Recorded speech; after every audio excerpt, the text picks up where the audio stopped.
নমস্কাৰ মোৰ প্ৰিয় বন্ধু বান্ধৱীসকল, মানিয়া কুকিং এণ্ড ইটিং চেনেললৈ সকলোকে স্বাগতম জনাইছোঁ। আৰু আজি এটা লৈ আহিছোঁ নতুন ৰেচিপি, যাৰ নাম হৈছে উৰিষ্যা ষ্টাইলেৰে বনোৱা মাছ।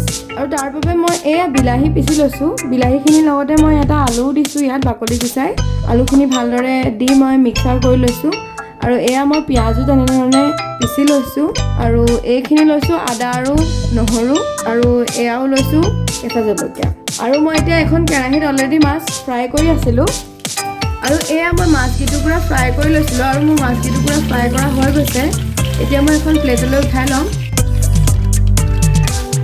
আৰু যিখিনি অইল বাচি আছে মই সেইখিনি অইলতে বনাম, আৰু এক্সট্ৰাকৈ তেল নিদিওঁ। আৰু ইয়াতে মই দিম কেইটামান এতিয়া জিৰা, কেইটামান দিছোঁ, একেবাৰে কমকৈ দিছোঁ বগা সৰিয়হ, আৰু এইকেইটা কেইটামান 1 চামুচৰ 4/4 এভাগ দিছোঁ ক'লা সৰিয়হ, আৰু 1 চামুচৰ 4/4 এভাগ দিছোঁ মেথি গুটি, আৰু এইকেইটা মই অকণমান লৰাই ল'ম।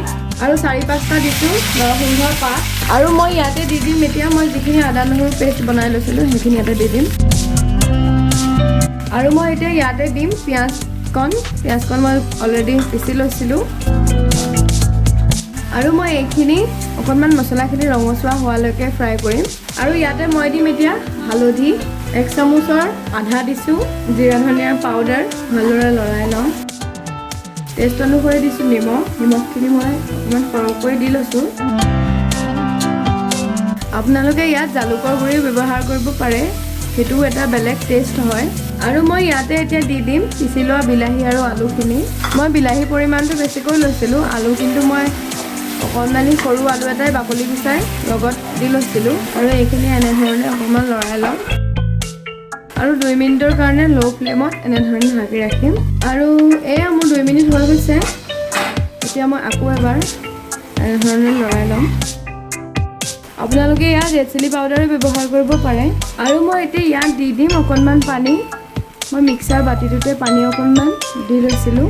আৰু এইখিনি মই উতল অহালৈকে অকণমান ঢাকি ৰাখি, আপোনালোকে যদি গ্ৰেভিটো বেছি টাইট কৰিব বিচাৰে, মানে জোলটো কম কৰিব বিচাৰে, তেনেহ'লে পানীটো কমকৈ দিলেই হ'ল। আৰু এই যিটো কাৰী বনাইছোঁ ইয়াত পানীটো বেছি নহ'লেহে বেছি ভাল লাগে খাই। আৰু মোৰ এয়া উতল অহা আৰম্ভ হৈছে। এতিয়া মই ইয়াতে দি দিম ফ্ৰাই কৰি লোৱা মাছকেইটুকুৰা, আৰু তেনেধৰণে মই প্ৰায় 5 মিনিটৰ কাৰণে ল' ফ্লেমত ঢাকি ৰাখিম। আৰু এয়া মোৰ 5 মিনিট হৈ গৈছে। এয়া চাওকচোন কিমান ধুনীয়াকৈ আহিছে উতল। আৰু এতিয়া মই ইয়াত দি দিম কাটি লোৱা কেঁচা জলকীয়াকেইটা। আপোনালোকে যদি বিচাৰে ইয়াত জলকীয়া পেষ্ট বনাইও ব্যৱহাৰ কৰিব পাৰে, মই এনেধৰণেই দিছোঁ এতিয়া। আৰু এয়া মোৰ উৰিষ্যা ষ্টাইলেৰে বনোৱা মাছৰ জোল কমপ্লিট হ'ল। আৰু আপোনালোকে এই ভিডিঅ'টো চাই কেনে পালে মোক কমেণ্ট কৰি জনাব। যদি ভাল পালে এটা লাইক কৰিব। আৰু মোৰ চেনেলটো যিসকলে ছাবস্ক্ৰাইব কৰা নাই তেওঁলোকেও ছাবস্ক্ৰাইব কৰি দিব বুলি আশা কৰিলোঁ।